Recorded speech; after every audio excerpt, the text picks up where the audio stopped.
नमो अरहंताणं नमो सिद्धाणं नमो आयरीयाणं नमो इच्छायाणं नमो लोहि सविसाहुणम् कुंदने वर्णिधवल्गति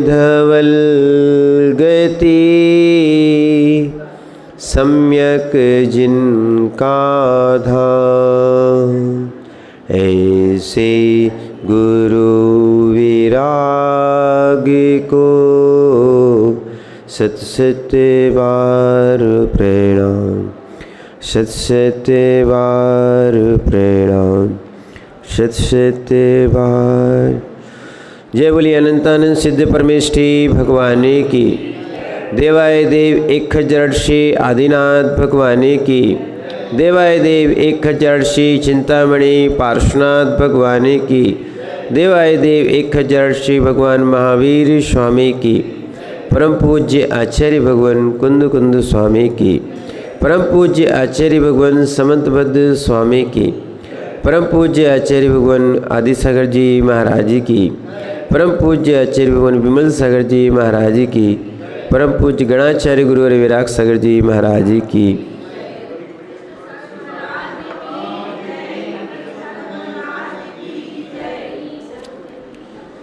भो चेतनात्माओं, भगवान पार्श्वनाथ के पादमूल पर बैठ के, उनकी चरण निष्ठा में बैठ के हम जिन वाणी का रसपान कर रहे हैं, जो अनेकांतमय और स्यादवाद वाणी है, और वास्तविकता में जिस स्यादवाद और अनेकांत से हमारे मिथ्यात्व का विगलन होता है, अनंत काल से हमने एकांत या काल्पनिक वस्तुओं को क्या है, सत्य मान लिया है। काल्पनिक वस्तुएं भी लोक में मानी जाने लगी हैं, यानी जिन्होंने सम्यक ज्ञान प्राप्त नहीं किया है वो काल्पनिक वस्तुओं को भी मान बैठे हैं। क्यों? क्योंकि उनने वास्तविक श्रुत ज्ञान को नहीं समझा, क्योंकि वहाँ पर समझने की आवश्यकता है कि ग्रंथ पढ़ने से सत्यार्थ ज्ञान हो जाएगा, ये आप नहीं समझना। क्योंकि आत्मज्ञान और शब्द ज्ञान ये दो वस्तुएं भिन्न चीज़ है। यदि जो शब्द ज्ञान है वो आत्मज्ञान तक पहुंच रहा है तो कार्यकारी है, और शब्द ज्ञान मात्र एक प्रसिद्धि या आपके प्रशंसा के लिए हो, ख्याति के लिए हो, मान सम्मान का सहायक के लिए हो, तो वो संसार का ही कारण बनेगा। इसीलिए जैसे जल से आत्मा शुद्ध नहीं होती, होती है क्या? जल से आत्मा शुद्ध नहीं होती है, ऐसे ही शब्द से आत्मा भी शुद्ध नहीं होती है।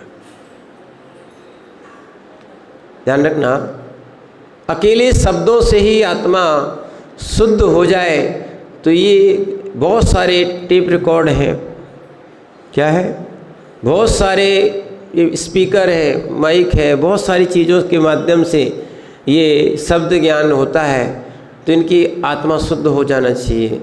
नहीं है, ना तो जल से आत्मा शुद्ध होती है, न शब्द से आत्मा शुद्ध होती है। ये शब्द ब्रह्म जब आत्म ब्रह्म में प्रवेश करता है, आत्मज्ञान होता है जीव को, क्या है, सम्यक ज्ञान 5 हैं। कितने हैं? कितने हैं? 5। मति ज्ञान, श्रुत ज्ञान, अवधि ज्ञान, मनक पर्याय ज्ञान और केवल ज्ञान। कितने हैं? 5 हैं। ये सम्यक ज्ञान है जो संशय विपर्यय अनद्वता से रहित होते हैं। ना तो कोई संशय है, ना कोई विपरीतता है, ना कोई खोटा अभिप्राय है। अनद्वसा यानी कोई खोटा अभिप्राय लिए हुए हैं। अगर इससे रहित जो ज्ञान होता है उसको कहते हैं सम्यक ज्ञान। क्या है?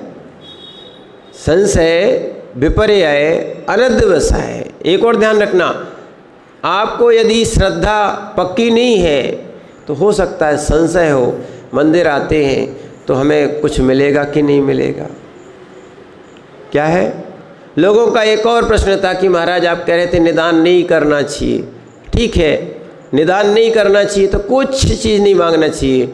हाँ, हमने कहा कोई नहीं मांगना चाहिए। बोले अपन तो दुख हो कुमुख हो बहुत सारी चीज़ों में बोलते ही बोलते हैं, और आचार्यों ने भी फल बताया है। ध्यान रखना, वो निदान संसार का कारण नहीं है।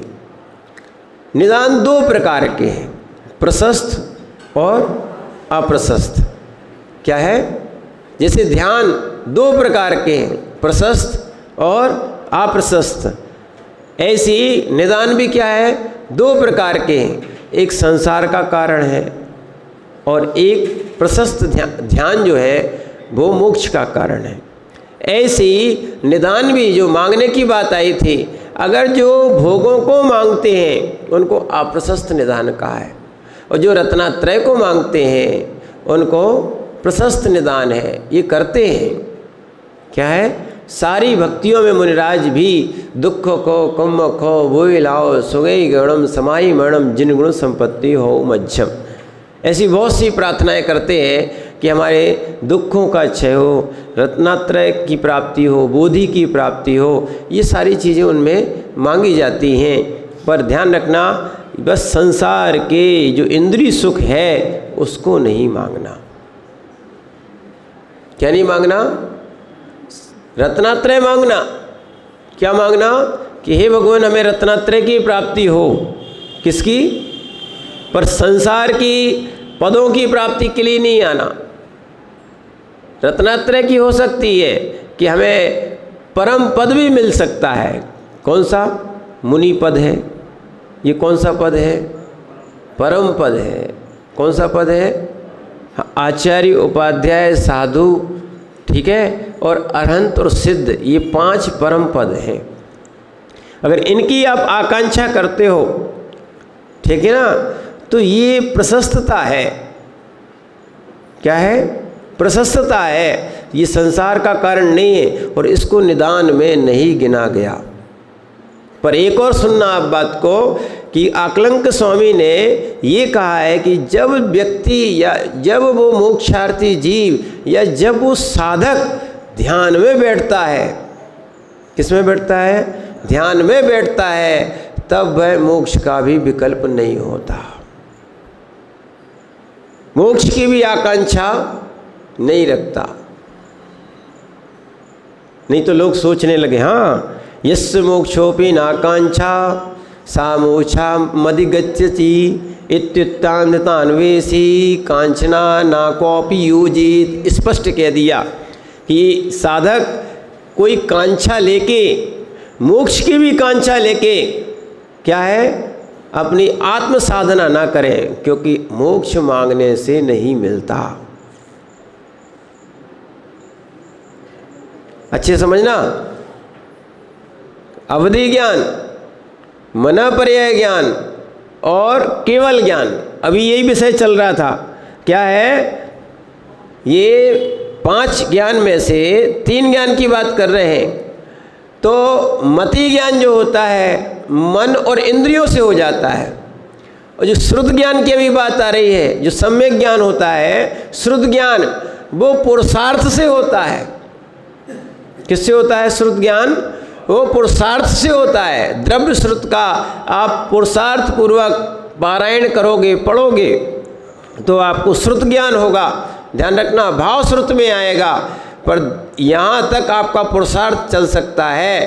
पर अवधि ज्ञान, मनापर्याय ज्ञान और केवल ज्ञान, ये 3 ज्ञान जो है ये बुद्धिपूर्वक पुरुषार्थ से प्राप्त नहीं होते, क्योंकि प्रतिपक्षभूत आचरण का अभाव स्वयं प्रकट करता है। जब वैसे जैसे कर्मों का अभाव होता जाएगा, वैसे वैसे अवधि ज्ञान, मनापर्याय ज्ञान और केवल ज्ञान प्रकट होंगे।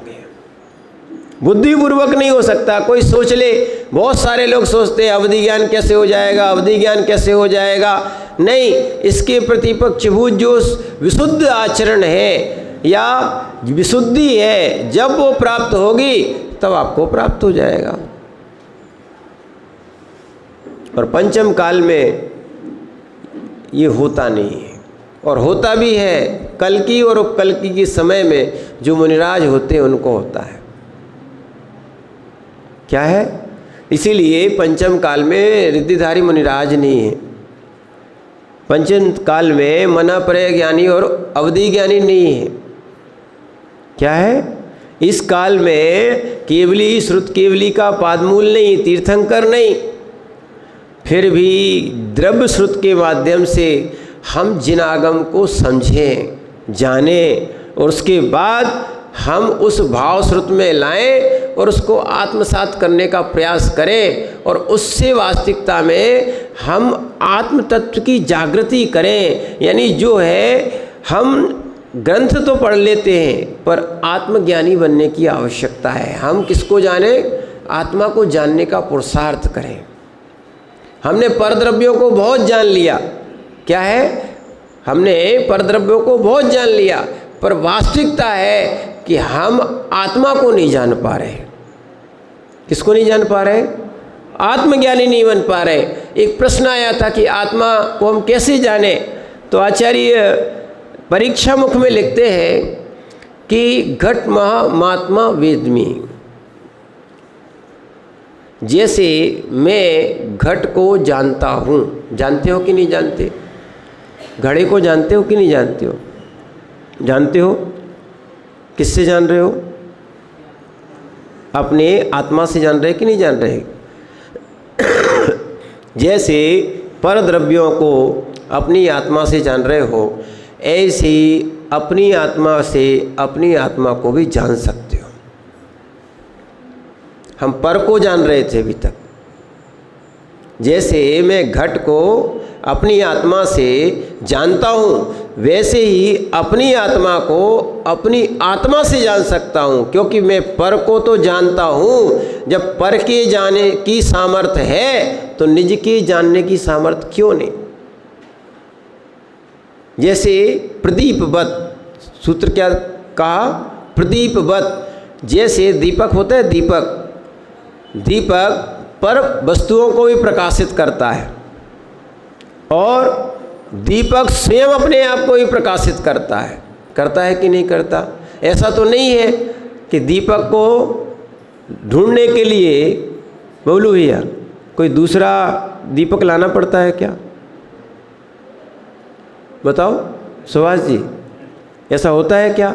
ऐसे ही बहुत सारे लोग जो है ना, ये शब्द ज्ञान जान लेते हैं, शब्द ज्ञान से आत्मज्ञान में प्रवेश नहीं कर पा रहे हैं बहुत सारे। और इसी आत्मज्ञान में जो प्रवेश नहीं कर पाता है, वो ही संसार में भटकता रहता है।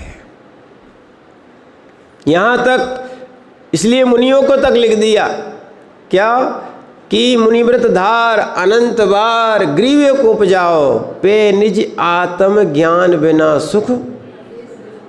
यही कहा है, आत्मज्ञानी बनना चाहिए अपन को। क्या है? वैसे शब्द ज्ञानी तो बहुत सारे चीज है। शब्द ज्ञानी श्लोक में बहुत अच्छे वक्ता मिल जाएंगे, जैसे हम लोग बोल रहे हैं ना, इससे बहुत अच्छे लोग, हजारों लाखों लोग उनको सुनने वाले हैं।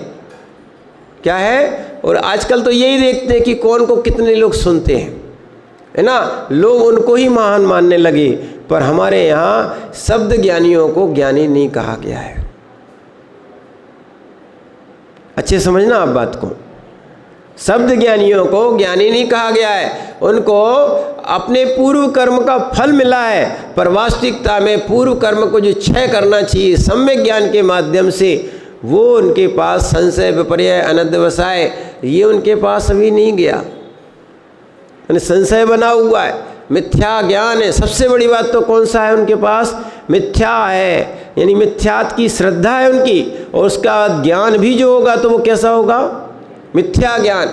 और यही कारण था कि जब भगवान महावीर स्वामी को केवल ज्ञान होने के बाद जब उनकी वाणी नहीं खिल रही थी, तब सौधर्मिंद को एक विकल्प हुआ कि भगवान की वाणी क्यों नहीं खिल रही। अवधि ज्ञान से उनने जाना कि गणधर नहीं है, अब गणधर कहाँ से लाएं? अवधि ज्ञान से जाए कि गणधर कौन बनेगा, तो देखा गौतम स्वामी बनेंगे। कौन बनेंगे? पर गौतम स्वामी कहाँ थे? अपने मठ में थे। और ऐसा नहीं, उनको वेद का, उनको न्याय का, व्याकरण का, अन्य आयुर्वेदिक का और भी बहुत सारे शास्त्रों का बहुत ज्ञान था, बहुत बहु ज्ञान था ये कहा जाए। और इतना ज्ञान होने के बाद अब उन्होंने कैसे लाया जाए, तो उन्होंने थोड़ी सी बुद्धि लगाई।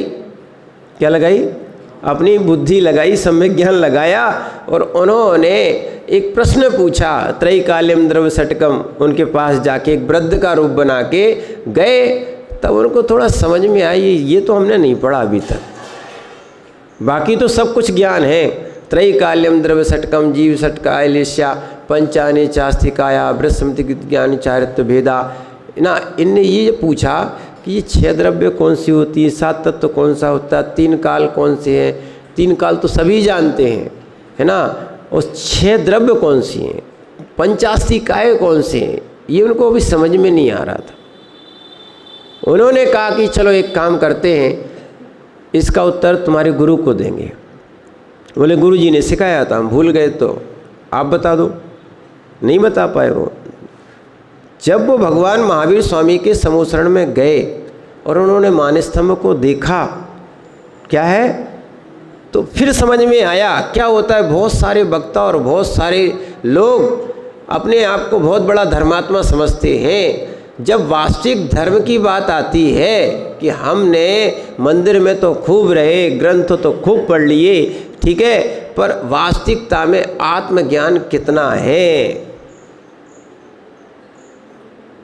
पूरा जीवन अपन ने सब कुछ कर लिया, पर समझ में नहीं आता है कि वास्तविकता में सम्यक ज्ञान है कि नहीं। और जैसी सम्यक ज्ञान की बात आई, क्या आई? सम्यक ज्ञान की बात आई, वहाँ सम्यक ज्ञान, और वो तो केवल ज्ञान के रूप में प्रत्यक्ष ज्ञान था। जैसे ही सामने देखा कि वास्तविकता में ये ज्ञानी जीव है, ये इनके गुरु है और हम इनको सिखाने आए, जबकि वो 500 शिष्यों के गुरुदेव थे। कितने? और अपने साथ उनके 3 भाई थे, 2 भाई और अग्निभूति, वायुभूति और गौतम, बताना। और सबके 500-500 शिष्य थे। ऐसे 1500 शिष्य भगवान महावीर स्वामी के समूह शरण में पहुँचे। और जैसे ही पहुँचे, उनको समूह शरण को देख के और समूह शरण का मानस्तंभ को देख के उनका मान गलित हो गया कि जो अपना ज्ञान है वो खोटा ज्ञान है। जो अपन जिस राह पे चल रहे हैं उस वास्तविकता में नहीं है, ये सब कल्पना में चल रहे हैं। साक्षात देख लिया जिन्होंने। इसलिए हमने आपसे कहा था कि जो व्यक्ति केवली और श्रुत केवली के पादमूल में पहुंचता है उसको सम्यक्त सीधा छायक सम्यक्त हो जाता है। क्या है? सभी को नहीं होता, पर जो सम्यक्त जिसका होगा वो केवली और श्रुत केवली के पादमूल में ही छायक सम्यक्त होता है। एक नियम है, साक्षात देखता है, प्रत्यक्ष देख लेता है, और देखने के बाद दृढ़ता आ जाती है। क्या है? ऐसे ही हुआ कि उनको दृढ़ता आ गई। उनके ज्ञान, जितना ज्ञान था पहले वो मिथ्या ज्ञान था, और जैसे ही श्रद्धा हुई सारा ज्ञान क्या हो गया? सम्यक ज्ञान हो गया।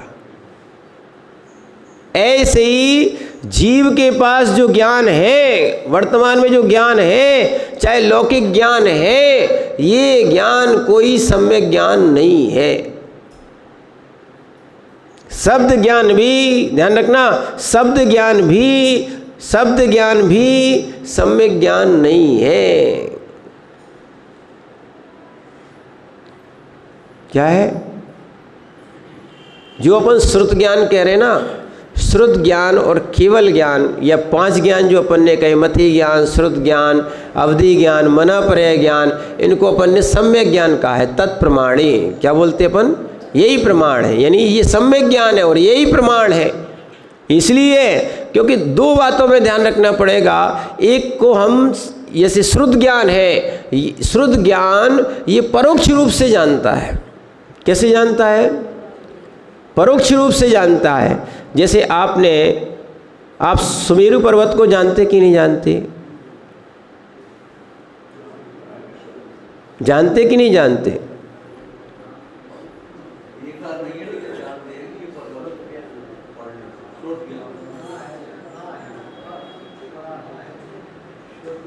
नहीं, आप जानते कि नहीं जानते हो?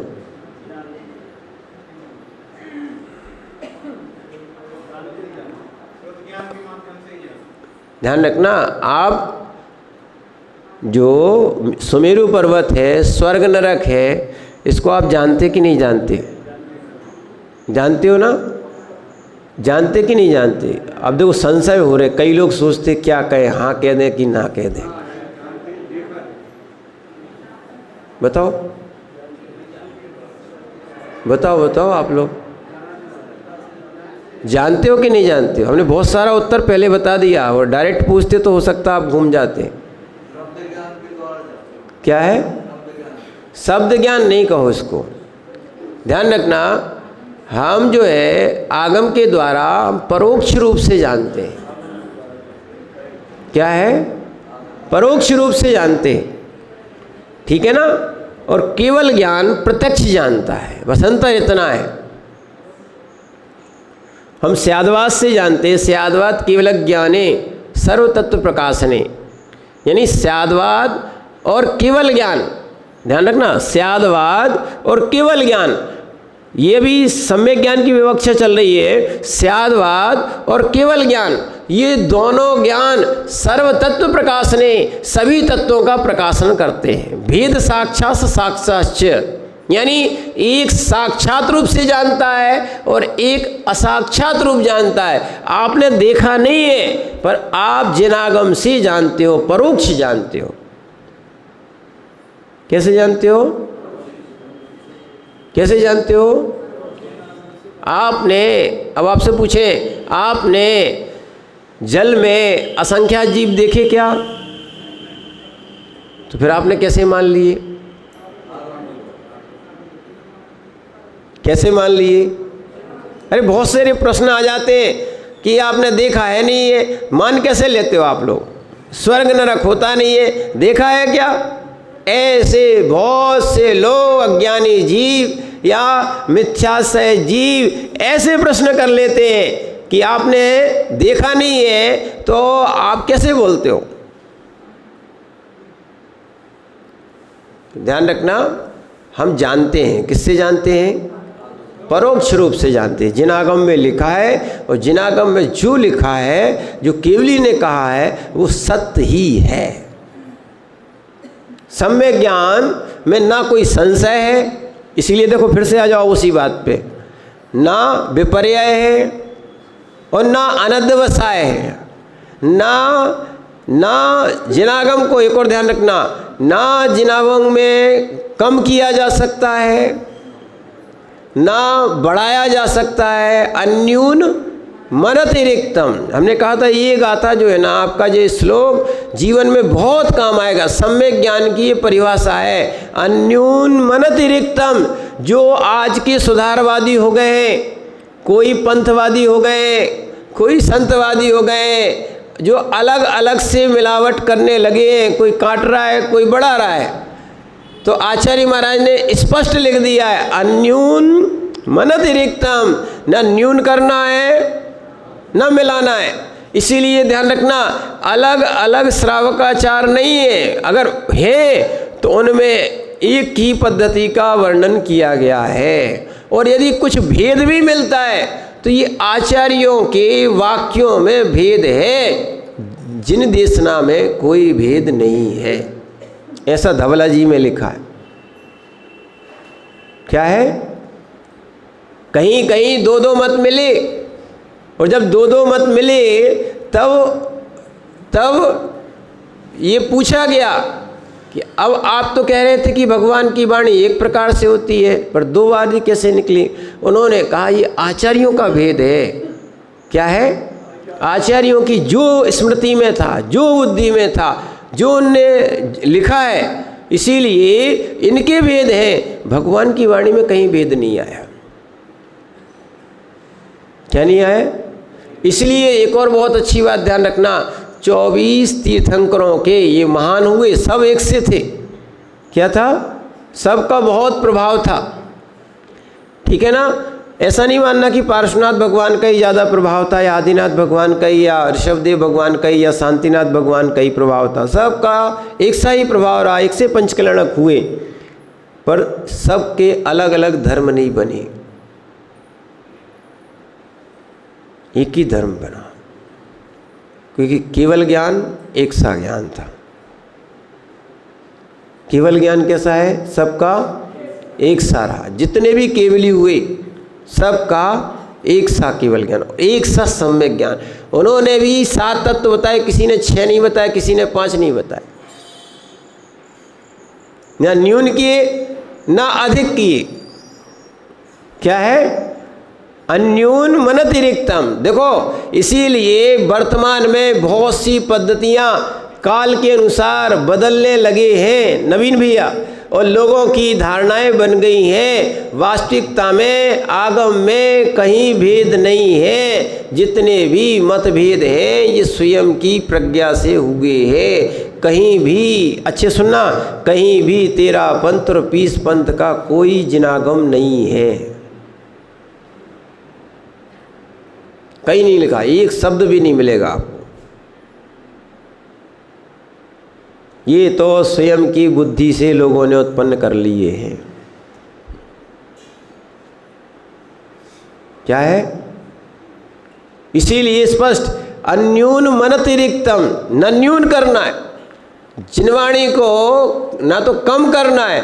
बहुत सारे लोग अपनी अपनी अनुसार क्रियाएं अपनी अपनी वेदी पे जहाँ जहाँ जो करते हैं, पूजाएं कर लेते, ठीक है, आपकी भक्ति की बात अलग है। सिद्धांत नहीं बदल सकते आप, न श्रावकाचार बदल सकते हो आप, न मूलाचार बदल सकते हो आप। क्या है? स्पष्ट लिख रहे हैं, सम्यक ज्ञान नहीं कहलाएगा। जो जो जिन जिन ने बदल लिया वो सब क्या है? मिथ्या ज्ञान।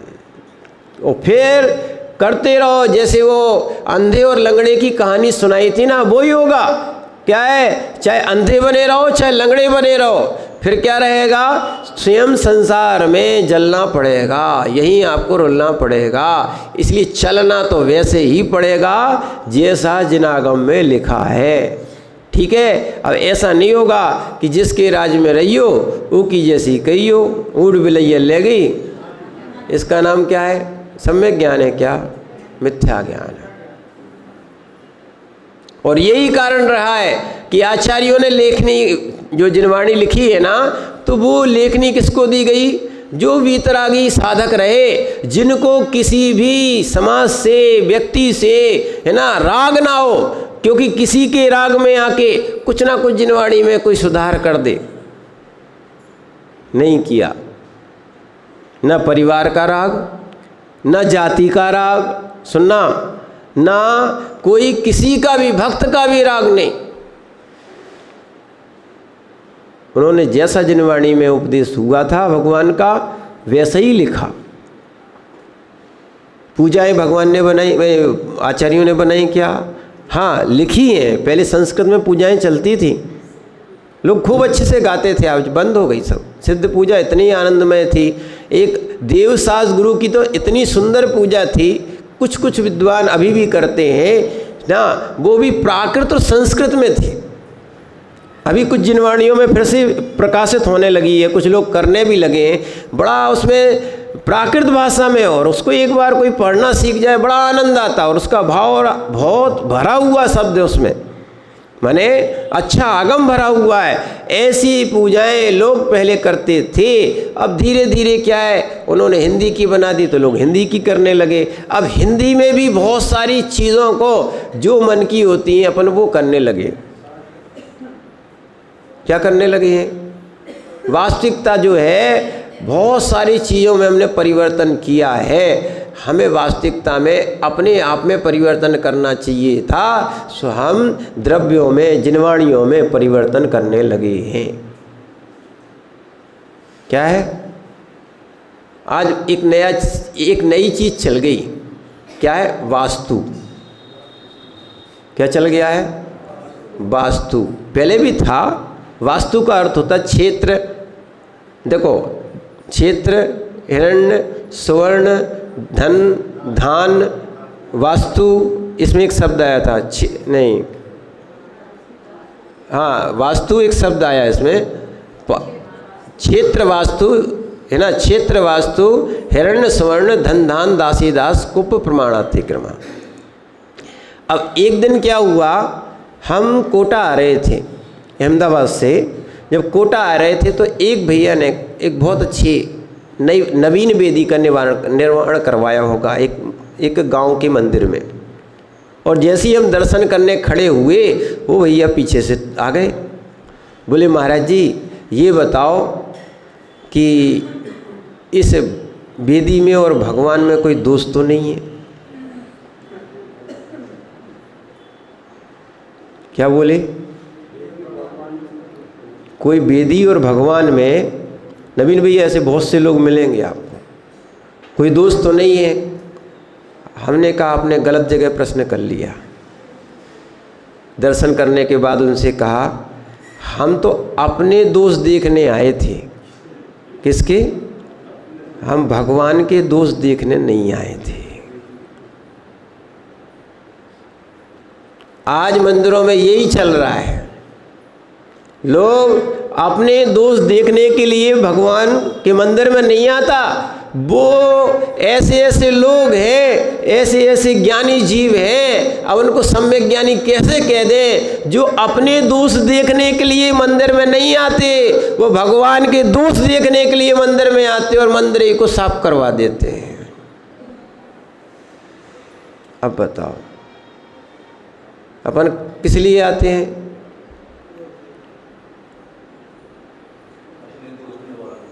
किस लिए आते हैं? तो सही बताओ आप। देखो, सत्यता तो सत्यता है, अब इसमें मौन रहने की आवश्यकता नहीं है। कब तक मौन बैठे रहोगे? वास्तविकता क्या है? हम अपने दोस्त देखने के लिए आए थे।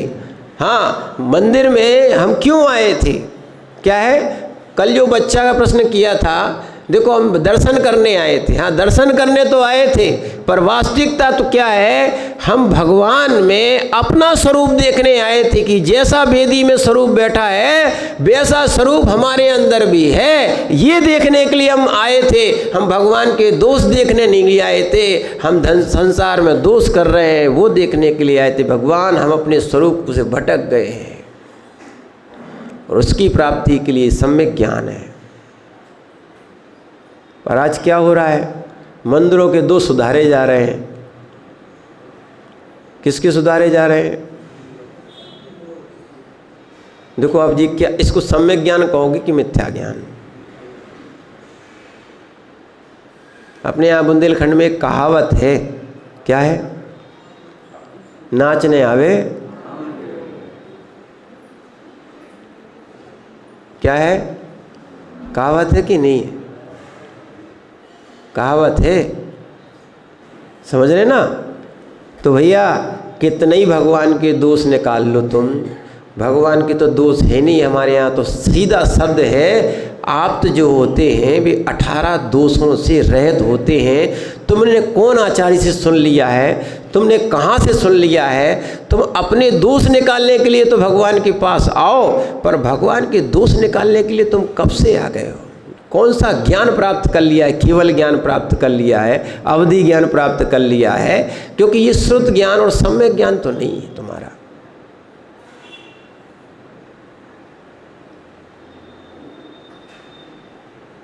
क्या है? देखो, सत्य बोलो।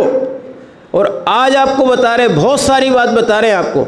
ऐसी ऐसी खंडित मूर्तियां भी अपने यहाँ हैं, जो बाहर कहीं कोई अन्य समाज के लोग उनको भगवान मान के, क्या है, अन्य कोई भैरव बाबा, कोई भी बाबा मान के पूज रहे हैं, कई जगह है, और उनको बहुत ज़्यादा सिद्धियां भी हो रही हैं, क्योंकि उन्होंने खंडता नहीं देखी, उन्होंने भगवत्ता देखी थी। पेड़ के नीचे बैठे हैं, कई वे ने ऐसे ही पत्थर में रखे हुए, उनको सिद्धि हो रही है। बहुत सारे लोग लाने तक नहीं देते मूर्तियों को। अगर मूर्ति मिल जाए, अपन होती चलो खंडित है तो छोड़ देते, बाकी तो आपको हर जगह देखना नहीं छोड़ते वो लोग। उनको श्रद्धा से पूजते और सिद्धि होती है, क्योंकि वो दोष नहीं देखते हैं। जो दोष देखता है उससे भगवान नहीं दिखते हैं। ध्यान रखना, खंडित मूर्ति प्रतिष्ठा ग्रंथों में पूज्य नहीं है, उनको विसर्जन करना चाहिए। क्या करना चाहिए? उनको जलाशय में, बड़े जलाशय में उनको विसर्जन कर देते हैं। इसलिए कई बार वो खंडित मूर्तियां जलाशयों में मिल भी जाती हैं। क्या है? और वर्णी जी ने भी सोचा था, सुनो सुनो, ऐसे वर्णी जी ने भी सोचा था, इसीलिए वर्णी जी ने प्रयास किया। तो जो ग्वालियर की जो खंडित मूर्तियां हैं, उनके चूने के सिर बनाए गए थे और उनको सुधार किया गया, लगाया गया। पर सारे जैन शास्त्र और जितने प्रतिष्ठा ग्रंथ, प्रतिष्ठा पाठ और आचार्य वगैरह रहे थे, उन्होंने उस समय उनका निषेध कर दिया। वर्णी जी, ये सुधार की नीति यहाँ नहीं चल पाएगी, खंडित प्रतिमा यहाँ पूज्य नहीं होती है। क्या है? क्योंकि अन्यूनम अतिरिक्तम। फिर आ जाओ आप तो। क्या है? ना तो तुम इसमें कम घटा सकते हो, ना इसमें जोड़ सकते हो। सम्यक ज्ञान की सीधी सीधी परिभाषा है ये। क्या है? खंडित हो गई, विसर्जन कर दो। और दूसरा एक और बात है, संग्रहालय में रख लो आप। किसमें रख लो? संग्रहालय में रख लो। पर वास्तविकता जो है ना, पूजनीय नहीं है। अरे दोष नहीं है ये, ध्यान रखना, ये खंडता हो गई है। क्या है? ध्यान रखना, वास्तविकता ये है कि अपन दिशाओं से देख लेते हैं कि भगवान का पूर्व और उत्तरमुखी होना चाहिए, बस विशेष रूप से ये है।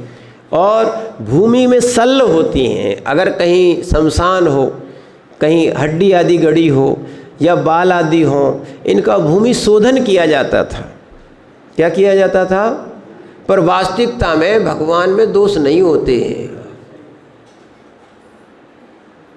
भगवान में दोष नहीं होते हैं। वास्तविकता ये, बहुत सारी आपकी प्रतिमाएं, आप चबलेश्वर जी की प्रतिमाएं देख लो, बिल्कुल भिन्न दिखेंगी।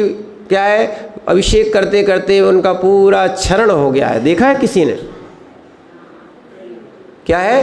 कई ऐसी मूर्तियां हैं और फिर भी अतिशय है उनका, पर वो पूजी जा रही है। अतिशय अगर है तो देखो, कचनेर के भगवान पार्श्वनाथ पूज्य। क्या है?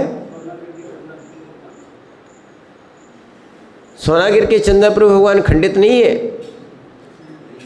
ध्यान रखना, खंडित नहीं है। क्या है?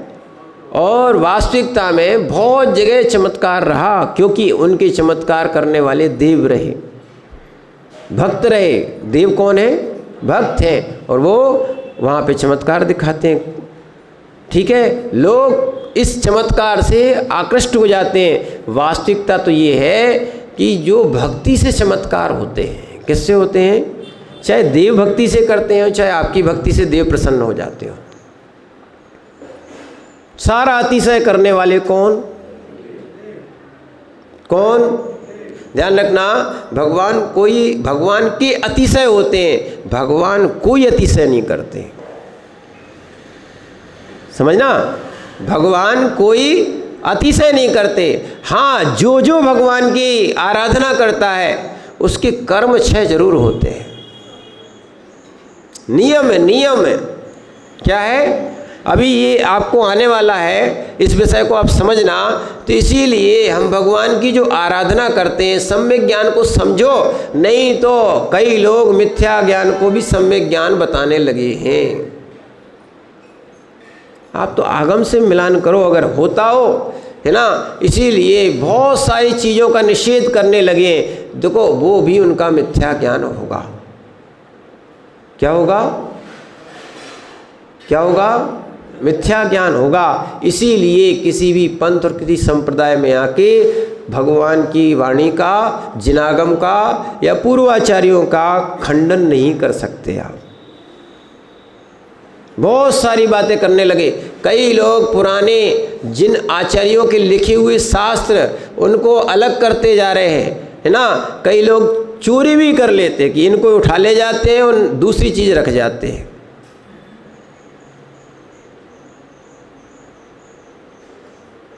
बहुत सारी चीज़ें चल रही हैं मात्र अपना इतिहास बनाने के लिए, अपना प्रभाव बनाने के लिए। ये कोई सम्यक ज्ञान नहीं है। वास्तविकता में ये चारों अनुयोग, एक और ध्यान रखना, आज अपन अनुयोग पे आ रहे हैं, उसको समझने की आवश्यकता है। ये चारों अनुयोग मोक्ष का हेतु है। क्या है? ऐसा नहीं समझना कि ये तो किस्से कहानी है। ये भी प्रथमानुयोग जो है, ये भी जीव को पुण्य पाप की दशा का भान कराता है। किसका? चारों अनुयोग बराबर है, चारों अनुयोग। ऐसा नहीं समझना कोई सोचता है कि द्रव्यानुयोग बड़ा है, कोई सोचता है कर्णानुयोग बड़ा है। नहीं, चारों अनुयोग बराबर है। क्या है? अच्छे समझो, चारों अनुयोग बराबर है। और इसीलिए आचार्य महाराज यहाँ पर ये लिखते हैं कि प्रथमानुयोग की बात कर रहे हैं। जैसे वेद होते ना, वेद, ऐसे ये वेद अपने यहाँ, इनको भी वेद कहा गया है। क्या कहा है? जो चारों वेदों को जानने वाले मुनिराज थे उनको चतुर्वेदी कहते थे, क्योंकि वेद का अर्थ होता है, विद ज्ञान से बना है ना। विद का अर्थ होता है ज्ञान अर्थ। जो चारों को, वेदों को, यानी चारों को जानने वाले हैं, चारों अनुयोग को जानने वाले हैं, वो क्या है? चतुर्वेदी हो गए। ऐसे ऐसे ऋषिराज हुए जिन्होंने चारों अनुयोग का ज्ञान किया। चाहे आप कुंद स्वामी से मिल लें, चाहे आप समंतबद्ध स्वामी से मिल लें, बहुत बड़े बड़े आचार्य हुए, इन्हों को चारों अनुयोग का ज्ञान था। पर जिस आचार्य को जिस ग्रंथ की माने लेखन शैली अच्छी लगी या रुचि रही, उन्हें उसी उसमें लिखा है। और कुंद स्वामी ने एक आध ग्रंथ नहीं लिखे, 84 पाहुड़ लिखे थे।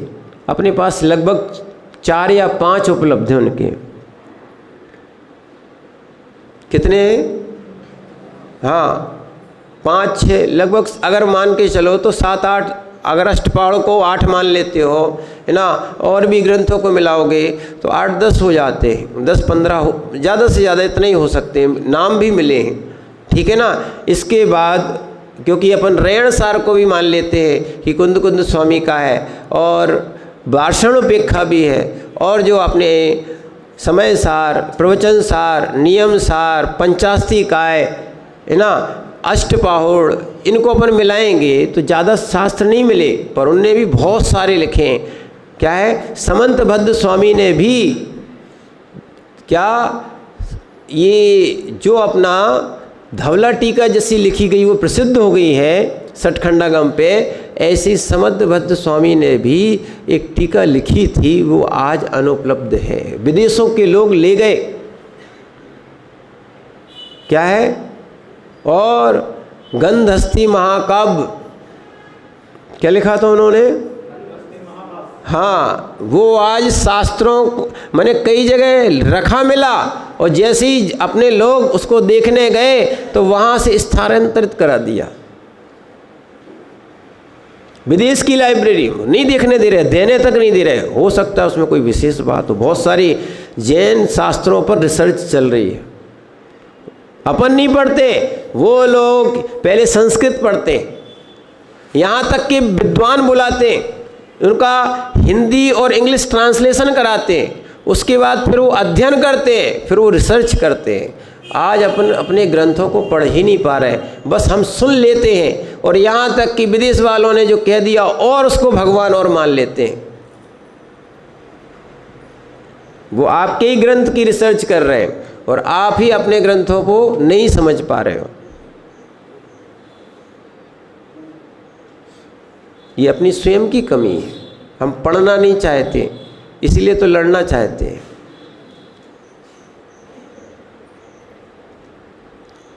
जैसे जैसे ज्ञान बढ़ता जाएगा, हाँ देख लेना, पढ़ेगा नहीं, जो साधु नहीं पढ़ेगा सो लड़ेगा, क्या करेगा? ज्ञान वैराग्य कैसे बढ़े उसका? भाई स्पष्ट लिखा है, ज्ञान ध्यान तपो रखता। क्या लिखा है? इसी में आया आपका, हमने अलग से नहीं बोला है। ज्ञान ध्यान तपो रखता। साधु को क्या करना है? ज्ञान ध्यान में लगे रहना चाहिए वास्तव में। और ज्ञान, जो अभी श्रुत ज्ञान की बात चल रही है, ज्ञान आत्म ध्यान के लिए है, आत्मज्ञान के लिए है।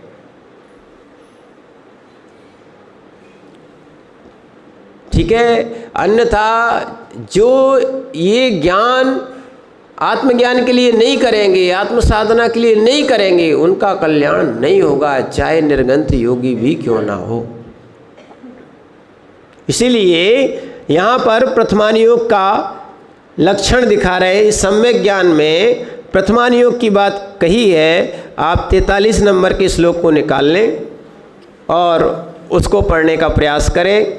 मात्र ये नहीं समझना कि प्रथमानुयोग किस्से कहानी की बात है। क्या है? बहुत सारी बातें आपको आज समझ में आ जाएंगी।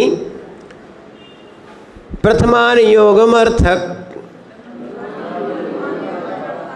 ख्यानम चरित पुराणमपि पुण्यम। प्रथमानुयोगमर्थक ख्यानं चरित पुराणमपि पुण्यम। बोधि समाधि निधानम बोधित बोधा समीचीनम। बोधित बोधा समीचीनम। अच्छा, चीना लिखा है इसमें। हाँ, बोधित बोधा समीचीनः। पढ़िए एक साथ।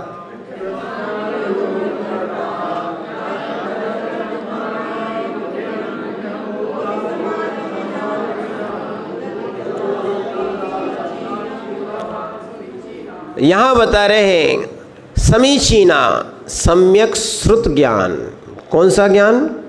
सम्यक श्रुत ज्ञान।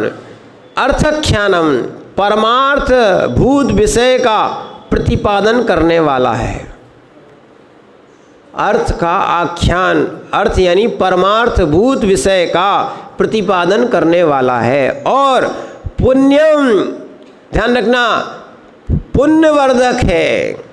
यदि आप शास्त्र भी पढ़ रहे हो, प्रथमानुयोग की कहानी भी पढ़ रहे हो, तो आपका पुण्य बढ़ेगा। लोग कहते पुण्य कैसे बढ़ाएं? स्वाध्याय करो, और कहानी का भी करोगे तो बहुत अच्छा है। लोगों को ध्यान रखना, बच्चों के लिए सुनाने के लिए भी, और वास्तविकता में स्वयं को समझने के लिए भी। और बहुत सारे लोग, जो व्यक्ति बहुत पढ़े लिखे, विदेश के लोग जो है ना, ध्यान रखना, ये बहुत पढ़े लिखे या बहुत सारे लोग हैं, पर आपस में कभी टेंशन में आते हैं तो सीधा क्या है, इनके पास एक ही ऑप्शन है, सुसाइड। क्या है? या तो सामने वाले को मार देते हैं, नहीं तो स्वयं मर जाते हैं। ठीक है ना? इनके पास ये पुण्यवर्धक शास्त्र नहीं है। क्या है? और वास्तविकता जो है ना, आत्महत्या महापाप है। और ऐसे ऐसे पुण्यवर्धक शास्त्र पढ़ने से देखो, इतने बड़े बड़े कष्टों को सीता ने भी झेला। क्या है? अंजना ने भी बहुत बड़े कष्टों को झेला। और हनुमान की उत्पत्ति कहाँ हुई थी मालूम है? क्या हुई थी? नहीं, राजमहल में हुई थी, शेर की गुफा में हुई थी।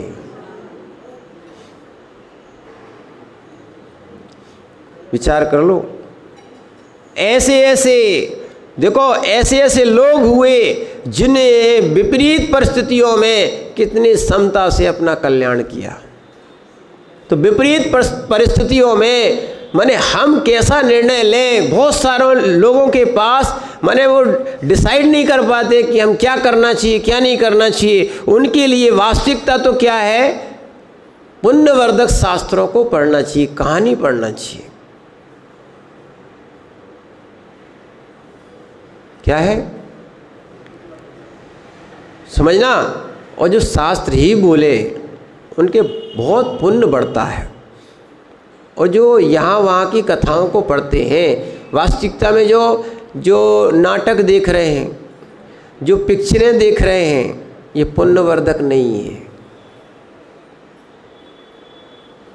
क्या है, सीरियल क्या देख रहे हैं, समय बहुत है, सीरियल जो है नो रियल। क्या है, वो कह ही रहा है नाटक। क्या बोल रहा है, नाटक। फिर से बोलो, चिरगांव बोलो, नाटक। नहीं आ रहा समझ में, ना अटक। पर आज लोग उसी में अटके हैं, इसलिए संसार में लटके हैं। पुण्यवर्धक शास्त्र नहीं पढ़ रहे, आज स्वाध्याय बंद कर लिया आपने, और कहाँ कहाँ की कहानी सुनाते हो जिससे आपका मिथ्यात्व बढ़ता है। अब नानी की कहानी ही बंद हो गई, वो सुनाती नहीं। अब तो मोबाइल पकड़ा देती माँ और नानी दोनों की, बेटा खूब तुम उसमें क्या है संकल्पी हिंसाएं करो। क्या है वीडियो गेम में, क्या है संकल्पी हिंसाएं, खूब एक दूसरे जीवों को मारो, वही बड़ा अच्छा लगता है। ये संकल्पी हिंसाएं कर रहे हैं, नहीं आ रहा आपको समझ में। क्या है, जिन चटाइयों पर चित्र बने हैं उसमें बैठा भी नहीं जाता है। आज उन जीवों को मारा जा रहा है, किससे, अभी मात्र आप मोबाइल पे मार रहे हो, फिर आप बड़े हो जाओगे तो उनकी क्रूरता बढ़ जाएगी, तो वैसे ही मार देंगे वो। नहीं आ रहा समझ में, क्योंकि आपने पढ़ा ही नहीं है। आपने भी वही पढ़ाई की है जो सम्यक ज्ञान से रहे थे, आपने वही कहानी पढ़ी है। क्या है, इसीलिए ऐसी कहानियाँ न सुनना चाहिए न पढ़ना चाहिए। बहुत सारी बातें पहले भी सुनना, पहले भी शास्त्री होती थी, पहले भी ये आचार्य होता था, ठीक है ना। विशारद की डिग्रियां मिलती थी, क्या होती थी, और इनकी प्रमाणिकता थी। एमए और बीए तक की यहाँ की प्रमाणिकता भी दी जाती थी। पर क्या करें, लौकिक पढ़ाई ने धार्मिक पढ़ाई का बिल्कुल बोलबाला भी ख़त्म कर दिया। जैसे ही वो शासन दूसरा चला ना, फिर धीरे धीरे धीरे धीरे ऐसी कहानियाँ लाने लगे जिससे कि धार्मिकता तो लुप्त हो ही गई। क्या है, विचार करना। इसीलिए इस चीज़ को समझना कि हम जो पढ़ रहे हैं वो पुण्यवर्धक है कि नहीं। सबसे बड़ी बात, कहानी भी पुण्यवर्धक हो सकती है। यहाँ तक कि हम पूजा को समझते थे, हम धर्म आहार आदि को समझते थे और बहुत सारी व्रत आदि को पुण्यवर्धक समझते थे। यहाँ तो शास्त्रों को पढ़ना भी, कौन सी जैन कहानी पढ़ रहे हो आप, कौन सी जैन स्टोरी, उनको समझाओ। यही है, कौन सा जैन स्टोरी कौन सी है, प्रथमान योग। बच्चों को सुनने चाहिए। आप वो जिज्ञासु रहते हैं, आप उनको जैन स्टोरी सुनाओ, यानी प्रथमान योग को सुनाओ। दो बातें होंगी, एक तो क्या है, स्वयं का भी पुण्य बढ़ेगा। क्या होगा, स्वयं का भी पुण्य बढ़ेगा और बच्चे को सम्यक संस्कार आएंगे। पर आपको समय नहीं है आजकल। क्या नहीं है, सत्य तो ये है, बनाने वाले बताने वालों को ज्ञान नहीं है, और जिनको ज्ञान है वो ये चीज़ें बनाते नहीं हैं। कहीं ना कहीं कोई ना कोई मिस्टेक कर देते हैं, या महाराज को कपड़े पहना देते हैं, या कुछ बता देते हैं। हम बता रहे हैं, कहीं ना कहीं कोई ना कोई मिस्टेक हो ही जाती बहुत सारी चीज़ों में उनकी, क्योंकि जो बनाने वाला है उसको शास्त्रों का ज्ञान नहीं है।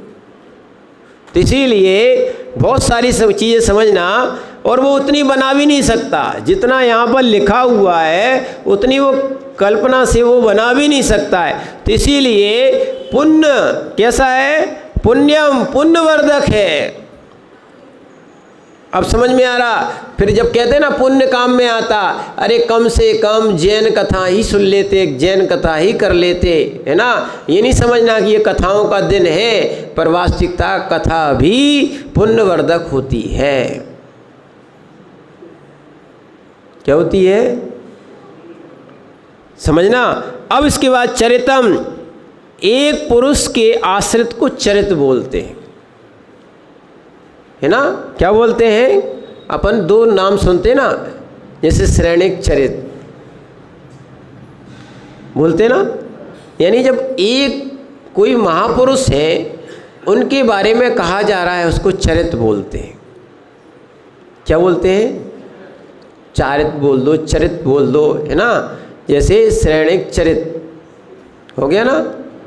अब और 63 शलाका के जो पुरुष होते हैं, 63 शलाका के बहुत सारे, 63 शलाका में 24 तीर्थंकर भी आ जाएंगे।